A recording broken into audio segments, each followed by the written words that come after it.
अमरावती शहरात हातबट्टी दारू विरोधात पोलिसांनी मोठी कारवाई केली आहे। ही कारवाई अमरावती शहरातील फ्रेजरपुरा पोलीस स्टेशन हद्दीत करण्यात आली आहे।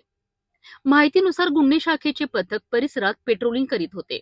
या दरम्यान पोलिसांना गुप्त माहिती मिळाली की एका ठिकाणी हातबट्टी दारू तयार केली जात आहे। या माहितीच्या आधारे पोलिसांनी तात्काळ कारवाई करत संबंधित ठिकाणी छापा टाकलाय। या छाप्यादरम्यान आरोपी मनोज बेनीवाल हा आपल्या घरासमोरील आवारात हातबट्टी दारू काढताना आढळून आला। पोलिसांनी घटनास्थळी हातबट्टी दारू, मोहाचा सडवा आणि इतर साहित्य जप्त केले आहे। यापैकी काही साहित्य पोलिसांनी जागीच नष्ट केलेत। या कारवाईत एकूण 52,700 रुपयांचा मुद्देमाल जप्त करण्यात आला आहे। आरोपी विरुद्ध कलम 65 क, 65 फ आणि 65 ड अंतर्गत गुन्हा दाखल करण्यात आलाय। सध्या या प्रकरणाचा पुढील तपास पोलिसांकडून सुरू आहे।